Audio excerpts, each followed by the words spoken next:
WWE Evolution 2 is this weekend, and for an event that's been so hotly anticipated for years since the first edition in 2018, the show feels oddly rushed and frankly underwhelming. And that has nothing to do with the women involved in the show, mind you. The card overall looks really strong and has all the potential of being a really good event to rival that of the first, but still I can't shake the feeling that something about the show feels off, and I get the sense that that's a general consensus too. So why is that? Well, for one, some have made the argument that the show shouldn't even be happening in the first place, and not for the bigoted anti-parity way, but some, including Becky Lynch, have claimed that the first event was indeed so special and warranted at the time that a sequel would water it down, and for that true parity to exist, WWE shouldn't need to give women their own show, and they could merely be presented on the same level as the men on the average show. Which is a point I understand. I don't really feel strongly either way personally. I like that we're getting an Evolution 2, but I can also see why some wouldn't. But regardless of the debate, I don't think that's really the root of the problem. It could be argued that WWE's placement of Evolution on the same weekend as AEW's All In, alongside NXT's Great American Bash and Saturday Night's main event, has cheapened the event, turning what was a highly anticipated sequel into a ploy to garner attention over what WWE consider to be the competition. A tactic that hasn't worked, by the way, because Evolution has failed to sell out and failed to put a dent in AEW's ticket sales for All In, so if that was WWE's strategy, which it almost certainly was, it's not worked, and has only served to make Evolution 2 seem like an afterthought to WWE's latest attempt to thwart AEW.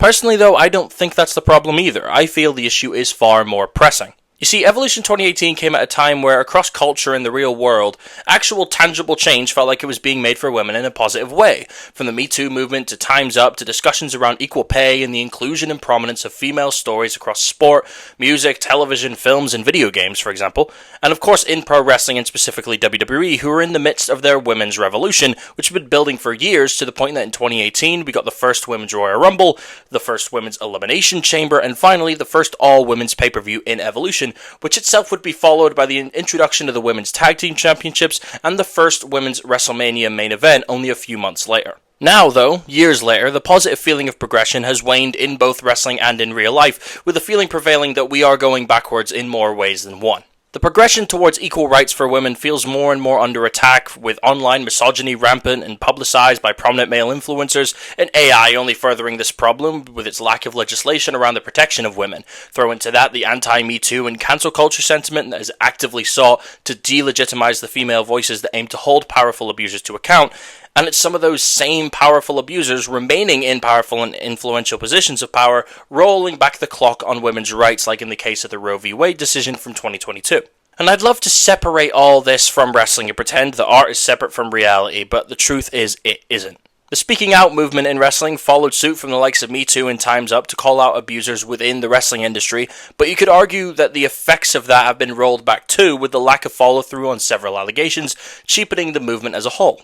Furthermore, the Vince McMahon allegations and WWE's culpability in that have shaken wrestling to its very core, and while WWE can claim to be a company that cares about progression, you can't have such a close-knit relationship with Donald Trump and the MAGA movement, or have Stephanie McMahon and Nick Khan speak of how much they love and respect Vince McMahon on one hand, and on the other, present a show that celebrates the women's revolution that they play an active part in covering up and undermining behind the scenes. Regardless of what you want to present on screen, if you're not following through off screen, it means absolutely nothing, and purely becomes virtue signaling nonsense that does nothing but pander to an audience with morals that you don't even believe in.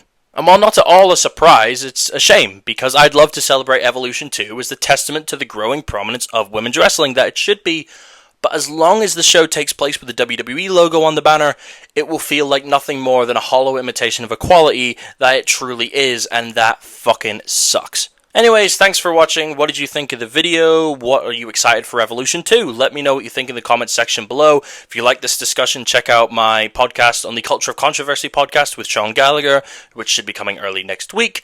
And I will see you in the next one. Bye-bye.